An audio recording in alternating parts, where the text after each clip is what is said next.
സംസ്ഥാനത്തെ ക്യാമ്പസുകളിൽ വിദ്യാർത്ഥികൾ വാഹനങ്ങൾ നിയമവിരുദ്ധമായി ഉപയോഗിക്കുന്നുവെന്ന് ഹൈക്കോടതി നിരീക്ഷണം. നടപടിയെടുക്കാൻ പൊതുവിദ്യാഭ്യാസ വകുപ്പിനും ഉന്നത വിദ്യാഭ്യാസ വകുപ്പിനും ഹൈക്കോടതി നിർദ്ദേശം നൽകി.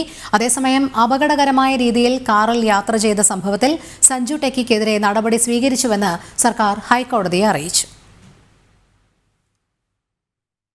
കാറിൽ ആവേശം മോഡൽ സ്വിമ്മിംഗ് പൂൾ നിർമ്മിച്ച് ഓടിച്ച സംഭവത്തിൽ യൂട്യൂബർ സഞ്ജു ടെക്കിക്കെതിരെ നടപടി സ്വീകരിച്ചുവെന്ന് അറിയിച്ച സർക്കാർ ഇത് സംബന്ധിച്ച റിപ്പോർട്ടും ഹൈക്കോടതിക്ക് കൈമാറി.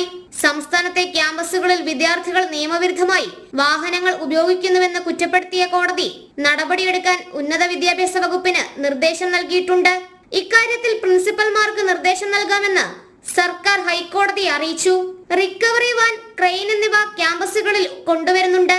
വിദ്യാഭ്യാസ സ്ഥാപനങ്ങളിൽ നിന്നും വിനോദയാത്രയ്ക്ക് പോകുന്ന വാഹനങ്ങൾ എല്ലാ മാനദണ്ഡങ്ങളും പാലിച്ചിരിക്കണമെന്നും ഹൈക്കോടതി പറഞ്ഞു. ബസ്സുകളടക്കമുള്ള പല വാഹനങ്ങളുടെയും ബ്രേക്ക് ലൈറ്റ് പ്രവർത്തിക്കുന്നില്ല. കോഴിക്കോട് സീബ്ര ക്രോസിംഗിനിടെ പെൺകുട്ടിയെ ബസ് ഇടിച്ചു തെറിപ്പിച്ച സംഭവത്തിൽ മാധ്യമങ്ങൾ നൽകിയ ദൃശ്യങ്ങൾ ശ്രദ്ധയിൽപ്പെട്ടുവെന്ന് പറഞ്ഞ കോടതി ബസ് സുരക്ഷാ നിയമങ്ങൾ ലംഘിച്ചിട്ടുണ്ടെന്ന് വിലയിരുത്തി. ഡ്രൈവർ ബസ് ഓടിച്ചത് അശ്രദ്ധവും അപകടകരവുമായ രീതിയിലാണെന്നും ഹൈക്കോടതി ചൂണ്ടിക്കാട്ടി. ജനം, കൊച്ചി.